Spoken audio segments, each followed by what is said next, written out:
Barack Obama saw a homeless woman, Dot. When he realized who she was, everything changed. Subscribe and tell me in the comments where you're watching from. The cold air of late autumn carried a faint scent of rain as Barack Obama walked through the streets of Washington, D.C. It had been years since he left the Oval Office. Years since the weight of the presidency had been lifted from his shoulders. But in many ways, the burden had never truly left him. He still moved through the world as a man with a mission, attending lectures, supporting charitable initiatives, writing, speaking, shaking hands with those who admired him and listening to those who had something to say. Yet, despite everything, despite his continued influence and the comfort of a stable life, he felt a restlessness inside him. There was a certain detachment that had crept into his days, an awareness that the problems he once fought to change still loomed large, untouched by speeches or policies.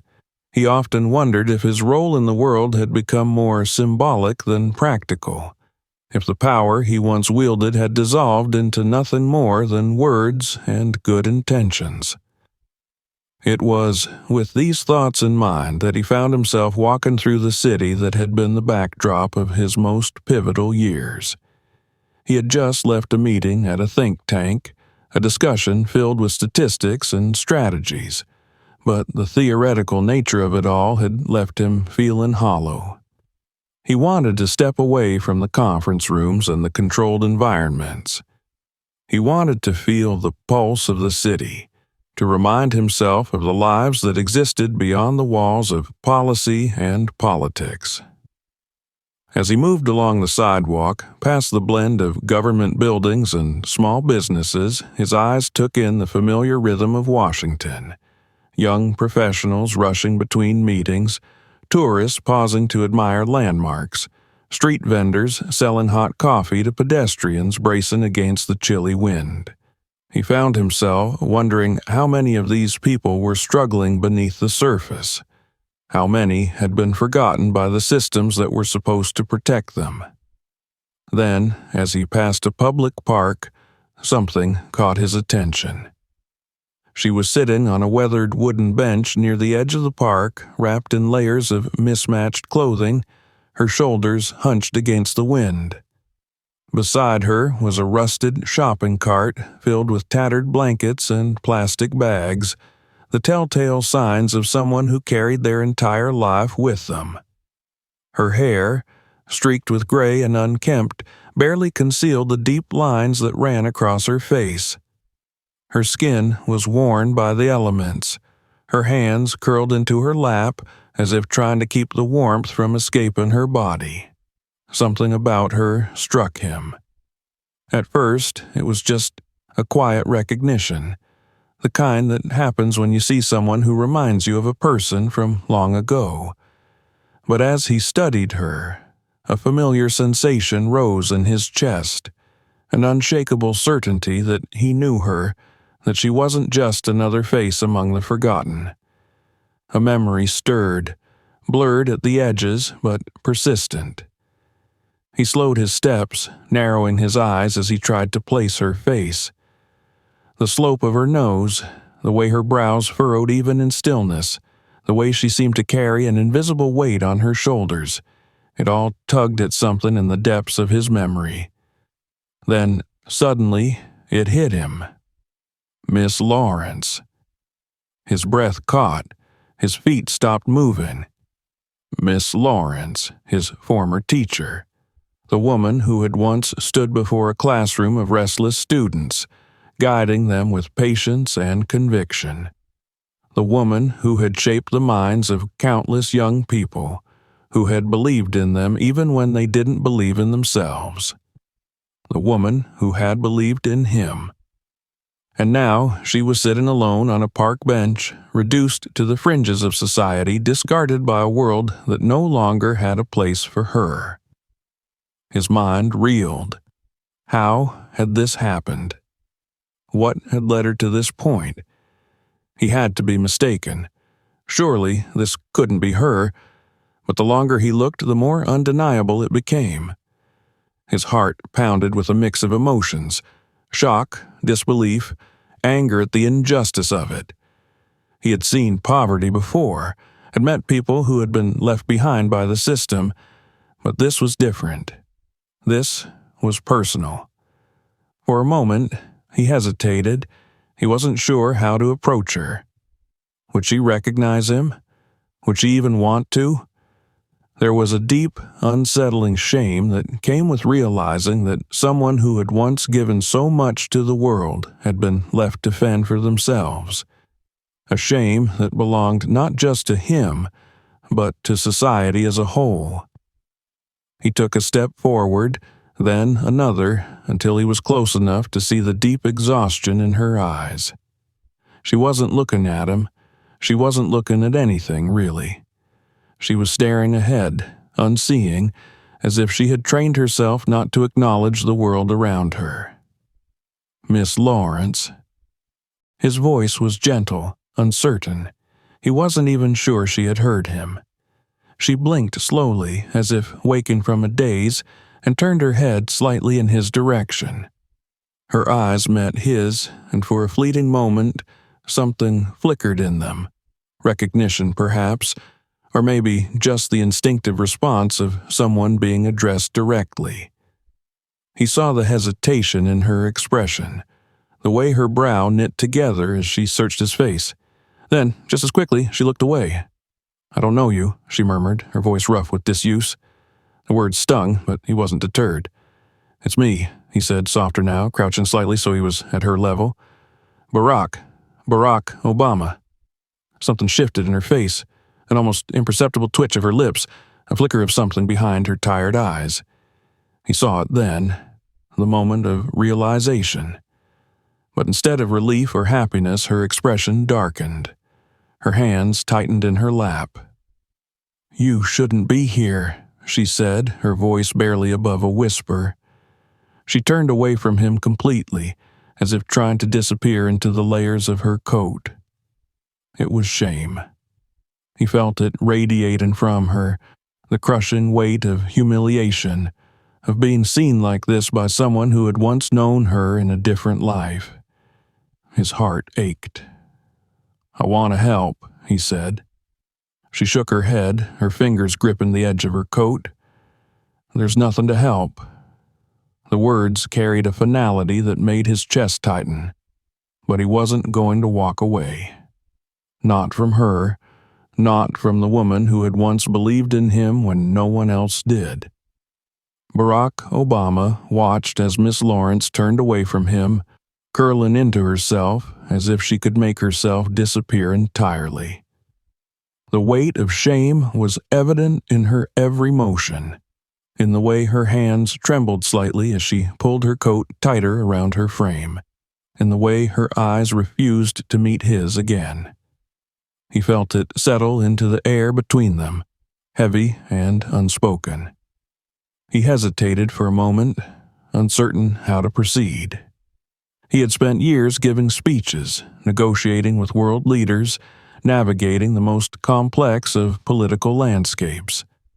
But none of that prepared him for this. A moment of deep, personal reckoning, standing before someone who had once shaped him, who had believed in him long before the world knew his name. "Let me buy you something to eat," he finally said, keeping his voice gentle, measured.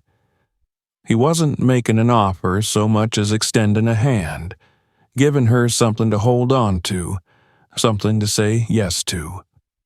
For a long moment, she didn't answer. Then, finally, with a barely perceptible nod, she shifted slightly on the bench, as if surrendering to the inevitable. He helped her stand. She was lighter than he remembered, frailer. Her body, once full of presence and authority in the classroom, now seemed like a ghost of itself. Each step she took was slow and deliberate, as if the simple act of movement carried an unbearable weight. They walked in silence to a nearby cafe, a small, quiet place tucked between office buildings. The patrons inside were mostly professionals on their lunch breaks, people who barely glanced up as the two of them entered. Obama chose a table in the corner, away from the curious eyes that might recognize him, away from the distractions of the outside world. Miss Lawrence sat stiffly across from him, her hands folded in her lap. The warmth of the cafe seemed to unsettle her more than it comforted her, as if she no longer knew what to do in a place like this. He ordered for both of them a bowl of soup, fresh bread, hot tea. Simple, comforting food. He could see the reluctance in her face as the server placed the meal before her, as if she wasn't sure she was allowed to have something so ordinary, so human. Then, after a moment of hesitation, she picked up the spoon. The first taste seemed to awaken something in her. Her shoulders, tight with tension, eased just slightly. She ate slowly, carefully, as if she was afraid to let herself enjoy it too much, afraid to let her guard down. He waited, letting her settle, letting the food warm her from the inside. Finally, she spoke. "I used to love teaching," she said, her voice quiet, as if she wasn't speaking to him but to herself, to the ghosts of the past. "It was everything to me." He didn't rush her. He simply listened. "I started teaching right after college," she continued, staring down at the steam rising from her tea. "I thought I was going to change the world. Isn't that what every young teacher thinks?" A small, bitter smile ghosted across her lips. "I believed in my students. I believed in the power of education. I thought that if I could just reach them, if I could just show them that they mattered, that they were capable of anything, then maybe the world would be better for it." Obama remembered those days, remembered sitting in her classroom as a young boy, absorbing her words, feeling the weight of her belief in him. She had been one of the few adults who had made him feel truly seen. "I stayed at the same school for over 30 years, she said. "Watched generation after generation of students come and go. Some of them went on to do great things, others—" She exhaled slowly. "Others got lost along the way, but I never stopped believing in them. I never stopped believing in what I was doing." She lifted the cup of tea to her lips, pausing before taking a sip. "Then things started changing," she said. "It happened so slowly at first that I didn't even see it coming. There were whispers in the teacher's lounge, small shifts in policy, things that didn't seem like much on their own, but together built into something I couldn't ignore." She set the cup down, tracing the rim with her fingertips. "I knew what it was, even before they said it out loud," she murmured.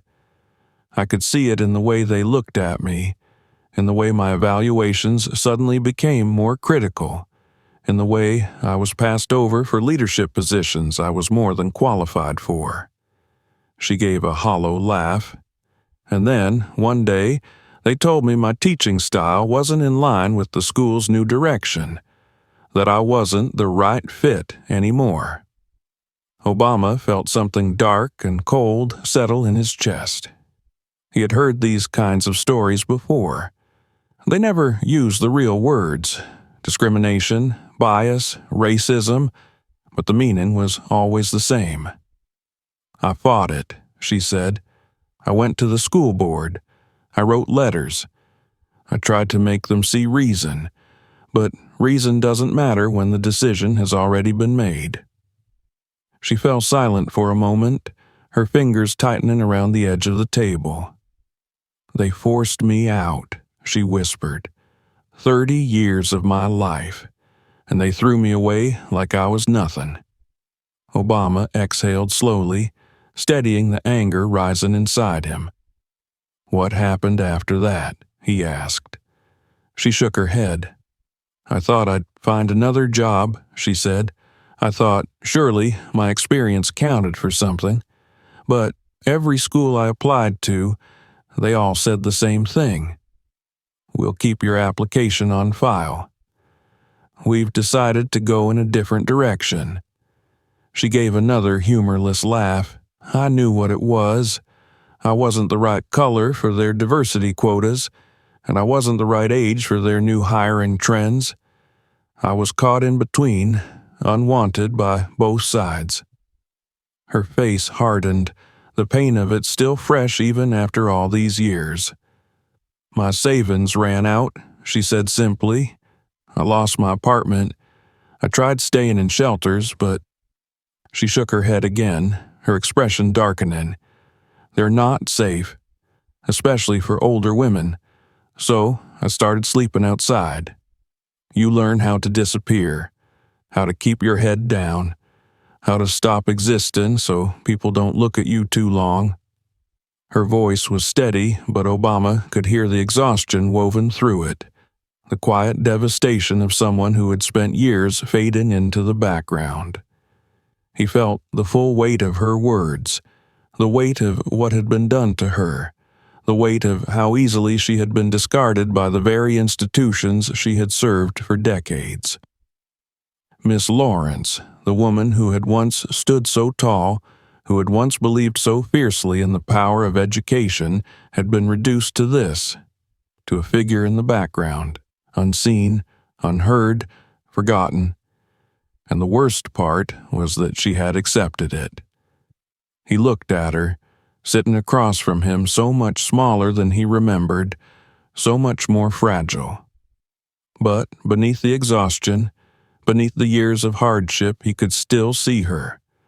The woman who had once told him that he could be anything, that he had the power to change the world. And now it was his turn to believe in her. "I'm going to help you," he said, his voice firm. "I don't care what it takes. You don't belong on the streets, you never did." She didn't respond right away. She just stared at him, the flicker of something unreadable in her tired eyes. Then, quietly, she set down her cup of tea. "You don't have to do that, Barack," she said. "I don't need saving." But he wasn't going to let that stop him, because he knew the truth. She had already saved him all those years ago, and now it was his turn. Barack Obama sat across from Miss Lawrence, his hands folded on the table as he studied her face. The lines etched deep into her skin told a story that words could not fully capture. A life worn down by struggle, by years of being unseen, unheard, discarded. He could still hear the quiet resolve in her voice as she told him she didn't need saving, but he knew better. He had spent years advocating for justice, for fairness, for equality. He had spoken on stages, signed policies into law, met with the most powerful people in the world. Yet, in this moment, sitting in a small cafe with a woman who had once shaped his life, he felt the weight of something more profound. This was not about policy or politics. This was personal. Miss Lawrence had been one of the people who had believed in him before he believed in himself. And now, when she had lost faith in the world, when the world had turned its back on her, he could not, would not, do the same. She watched him carefully, her expression unreadable. He could see the walls she had built around herself, the armor forged from years of disappointment. She didn't trust kindness. Not anymore. Not after everything. He leaned forward slightly, his voice steady but gentle. "I'm not offering charity," he said. "I'm offering a way forward, a way back to who you are." For a long moment, she didn't respond. Then, finally, she exhaled, shaking her head. "I don't think that person exists anymore." He refused to believe that.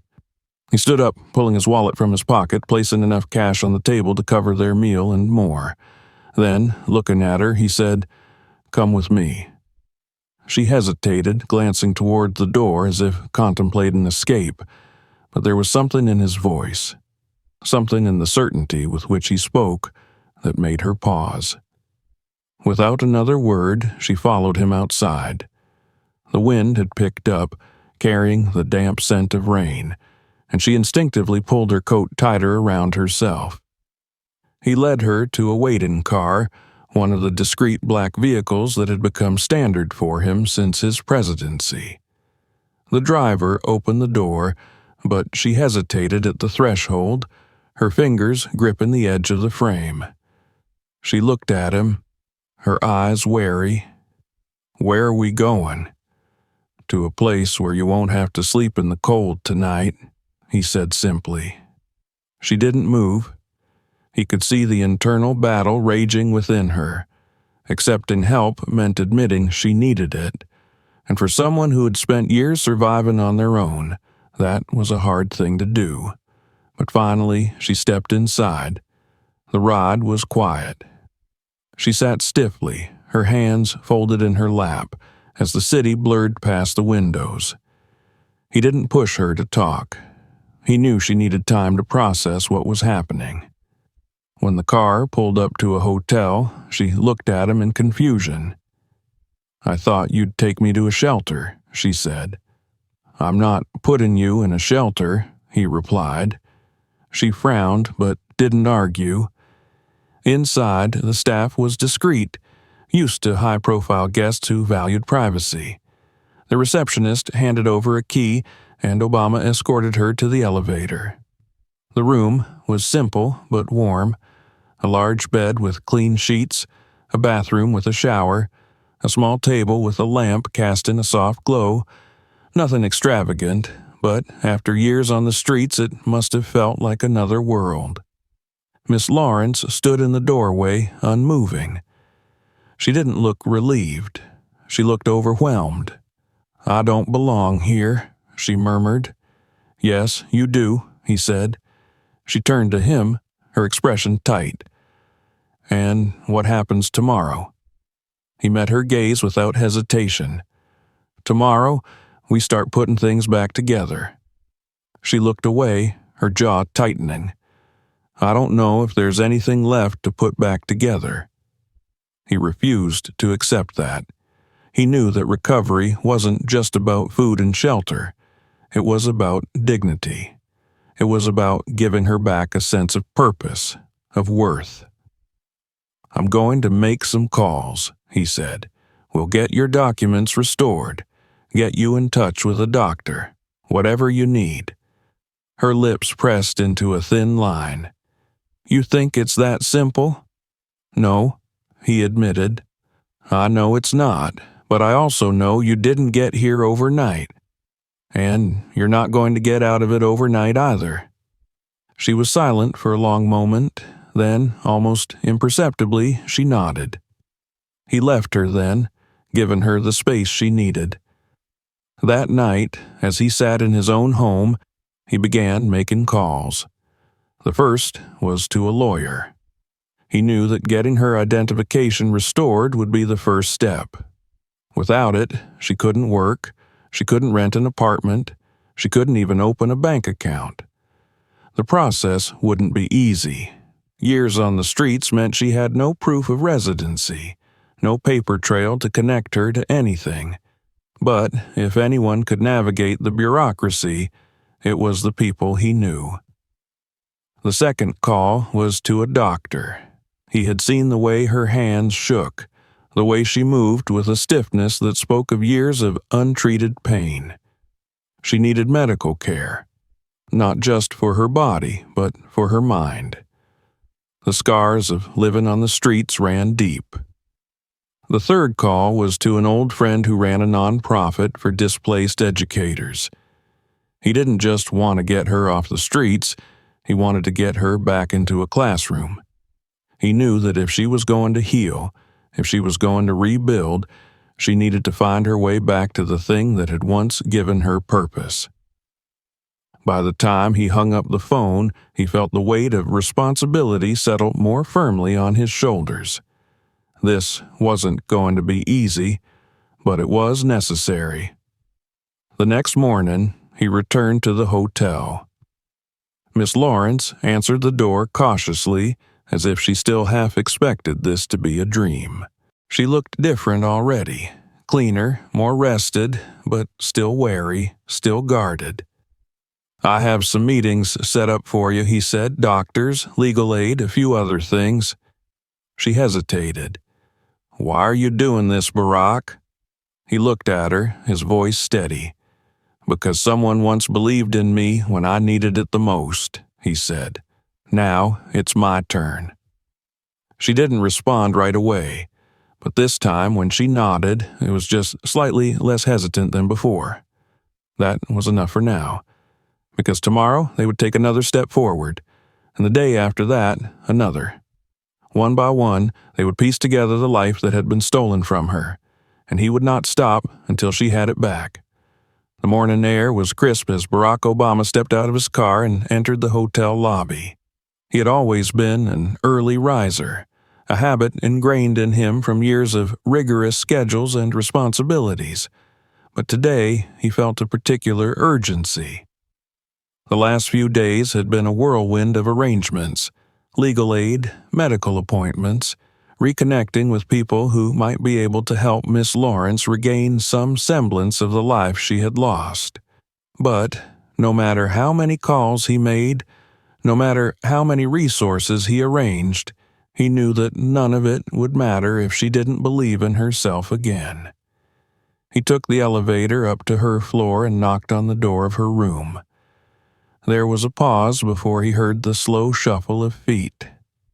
When the door opened, she stood before him looking slightly better than she had the previous morning. There was a clarity in her gaze that hadn't been there before, a hint of something that might have been hope, though she would never admit it. He had given her time. Time to rest, time to breathe, time to process the sudden shift in her circumstances. But now they had work to do. I have somewhere I'd like to take you, he said. She raised an eyebrow but didn't protest. He had noticed that about her reluctance to argue, her exhaustion at resisting the kindness of others. It wasn't that she didn't appreciate it, she just didn't know how to accept it. She grabbed her coat and they made their way downstairs. The car ride was quiet, the silence between them no longer tense but expectant. She didn't ask where they were going, and he didn't volunteer the information. She would see soon enough. When they pulled up in front of a modest brick building, she glanced out the window, her brow furrowing. The sign above the entrance read Washington Community Education Center in simple, unadorned letters. She turned to him, suspicion flickering in her expression. What is this? A place where they need someone like you, he said simply. She didn't move. He exhaled, resting his hands on his knees as he turned to face her. I know you don't believe me yet. I know you think that part of your life is over. But I need you to trust me when I say that it's not. She looked away, her fingers tightening in her lap. It's been years, Barack, which means you have years of wisdom to give. She didn't answer, but after a moment she reached for the door handle and stepped out. They walked inside together. The building wasn't grand or impressive, but it was full of life. Children's artwork decorated the walls, voices echoed through the halls, and there was an energy in the air that only existed in places of learning. A woman in her 40s, dressed in a sweater and slacks, greeted them at the front desk. She extended her hand toward Miss Lawrence with a warm smile. You must be Miss Lawrence, she said. It's an honor to meet you. Barack has told me so much about you. Miss Lawrence stiffened slightly. She was unused to being spoken about with admiration anymore. This is Olivia Grant, Obama said. She runs the center. They provide educational support for kids who have fallen behind, kids from struggling families, kids who need teachers who won't give up on them. Olivia gestured for them to follow her, leading them down a corridor lined with classrooms. Through the windows, they could see children of different ages engaged in lessons, some working on math problems, others reading aloud to one another. It was a place built on the idea that no child should be left behind, that education was the great equalizer. They stopped at one particular classroom. Inside, a group of students sat at their desks, listening as a young teacher explained a concept on the whiteboard. Some of them looked engaged, others distracted. But one thing was clear. These were children who needed guidance, children who needed someone who could reach them. "We have a position open for an educational mentor," Olivia said. "Someone who can work with small groups, help them strengthen their reading and writing skills, give them the support they might not get anywhere else." Miss Lawrence stared into the classroom, her expression unreadable. "It's flexible," Olivia continued. "No pressure, no stress, just a place where you can do what you do best." Miss Lawrence exhaled slowly. "I don't know if I can do this anymore." Obama placed a hand on her shoulder. "Just sit in for today. See how it feels." She hesitated, then finally nodded. Olivia led her inside while Obama remained at the door, watching. At first, she stood stiffly near the back of the room, her arms crossed over her chest as if bracing herself for disappointment. But then, the teacher, sensing her presence, turned and introduced her to the class. "This is Miss Lawrence," she said. "She's an experienced educator who's visiting us today." Some of the children looked up, curious but indifferent. Others barely acknowledged her. Then, almost instinctively, Miss Lawrence stepped forward. She scanned the room, her eyes settling on a boy who was slouched in his chair, arms crossed, staring out the window. She recognized that posture. It was the posture of a child who had been told too many times that he wasn't good enough. She walked over, kneeling beside his desk. "What's your name?" The boy glanced at her, suspicious. "Malcolm?" She nodded. "Malcolm, do you like to read?" He shrugged. "Not really." She glanced at the book open in front of him. It was a novel, the kind assigned to children who struggled with literacy. She picked it up, flipping through the pages. "Do you know why I became a teacher?" she asked him. He shook his head. "Because when I was your age, I didn't like to read either," she said. "But then I had a teacher who told me that every book was a doorway to another world. That if I could just find the right one, I'd never feel stuck again." She held up the book. "Maybe this isn't the right one, but I bet we can find one that is." Malcolm frowned, as if trying to decide whether or not to believe her. She smiled, setting the book down. "We'll figure it out together." And just like that, the ice cracked. Obama watched from the doorway, his chest tightening with emotion. She was still a teacher. She always had been. That afternoon, Miss Lawrence sat in the teacher's lounge, sipping a cup of tea as Olivia sat across from her. "So," Olivia said, "how did it feel?" Miss Lawrence was quiet for a long time. Then, finally, she exhaled. "Like I remembered who I was." Olivia smiled. "Good, because I'd love to have you here. And I think the kids would, too." For the first time in a long time, Miss Lawrence nodded without hesitation. That evening, as Obama drove her back to the hotel, he glanced at her from the corner of his eye. "You did good today," he said. She looked out the window, her fingers tracing the seam of her coat. "I almost forgot what it felt like," she admitted. He smiled. "Well, now you remember." She was quiet for a moment, then turned to look at him. "Thank you," she said, and this time there was no hesitation in her voice. For the first time since he had found her on that park bench, she no longer looked like a woman who had been forgotten. She looked like a woman who had come back to life. The morning light streamed through the hotel window, casting a golden glow across the room. Miss Lawrence sat by the small table, her hands wrapped around a warm cup of tea.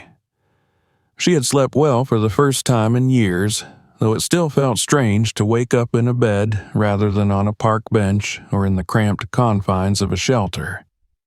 She took a slow sip, her fingers brushing against the ceramic, as if grounding herself in the reality of this moment. A knock at the door pulled her from her thoughts. She knew who it was before she even opened it. Barack Obama stood there, dressed in his usual crisp but casual attire, holding a newspaper under one arm and a paper bag in the other. He gave her a small smile. "Breakfast," he said, stepping inside without waiting for an invitation. He set the bag down on the table, taking out fresh bagels and fruit. "Figured you might be tired of hotel food." Miss Lawrence raised an eyebrow but took the offered bagel. She hadn't realized how hungry she was until she took the first bite. They ate in comfortable silence, the only sound being the occasional rustle of the newspaper as Obama skimmed through it. After a few moments, he set it aside and looked at her carefully. "I have something I want to talk to you about," he said. She knew that tone. She had heard it in the classroom years ago, when he was preparing to make a point, when he wanted someone to listen closely. She set her half-eaten bagel down and met his gaze. "I reached out to your sons," he said. A stillness settled over her. Her hands, which had been resting on the table, curled slightly. She inhaled sharply, but didn't say anything. "I found them both," he continued. "Took some time, but I wanted to do it right." She stared at him for a long moment. When she finally spoke, her voice was quieter than usual. "And what did they say?" Obama hesitated. He had prepared for this conversation, had rehearsed different ways to deliver the news, but now that he was here, sitting across from her, he realized there was no perfect way to say it. "They were surprised," he admitted. "They said they thought you were gone." She gave a small, bitter laugh, shaking her head. "Gone," she repeated. "That's a convenient way to put it." "They weren't proud of what happened," he said. "I could see that. I think they just didn't know how to deal with it." Miss Lawrence scoffed. "They didn't know how to deal with it, and I suppose I did." She sat back in her chair, staring out the window, her expression unreadable. For years, she had trained herself not to think about them, not to dwell on the ache of being abandoned by her own children. Now, Obama had peeled back that carefully built distance and placed the raw truth in front of her. "They want to see you," he said after a moment. She remained silent. He let her sit with it. Minutes passed before she finally spoke. "I don't know if I can." "I won't push you," he said gently. "It's your choice, but I think you should at least hear them out." She exhaled slowly. "And what happens if they only came because you asked them to? What if they feel obligated, not because they care?" "They came because they care," he said firmly. "Maybe they didn't do the right thing before, but that doesn't mean they can't try now." She looked down at her hands, her fingers tracing the rim of her cup. The weight of the decision hung between them. Finally, she nodded. Just once. That afternoon, they met at a quiet cafe on the outskirts of the city. It was a neutral space, one without history, without memories, just four walls and the possibility of reconciliation. Miss Lawrence arrived first, sitting stiffly in the booth, her back straight, her hands folded tightly in her lap. Obama sat beside her, not saying much, just offering his presence as an anchor. Then the door opened, and they walked in.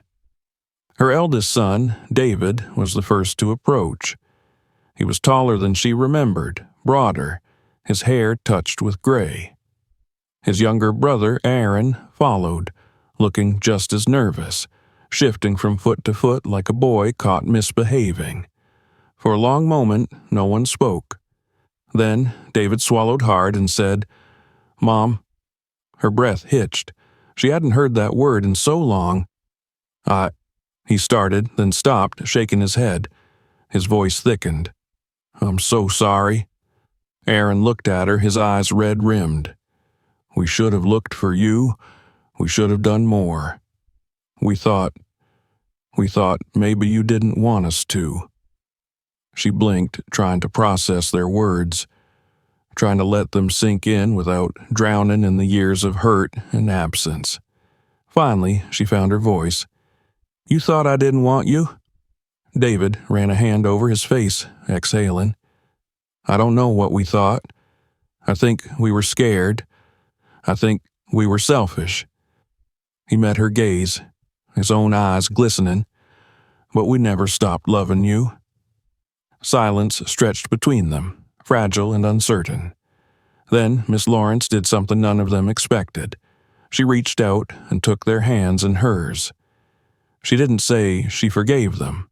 Not yet. Maybe not ever.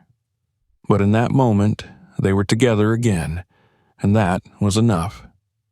Obama watched as they sat there, slowly finding their way back to each other, piecing together the fragments of what had been broken. It would take time, but at least now they had that time. As they left the cafe, David and Aaron walking with their mother, he lingered back, letting them have their moment. Miss Lawrence turned to him just before getting into the car. "Thank you," she said, her voice full of quiet gratitude. He smiled. "You don't need to thank me. You just needed a way back." Over the next few weeks, she continued her work at the education center. She reconnected with her students, her confidence growing with each passing day. She moved into a small apartment, modest but hers, a place where she could close the door and know she was safe.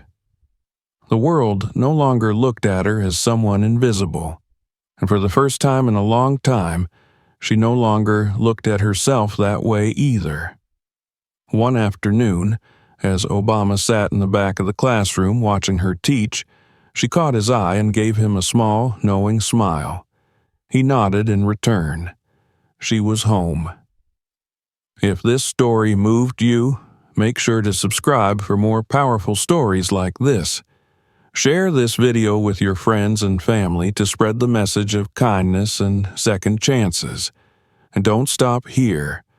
Keep watching to discover more inspiring stories.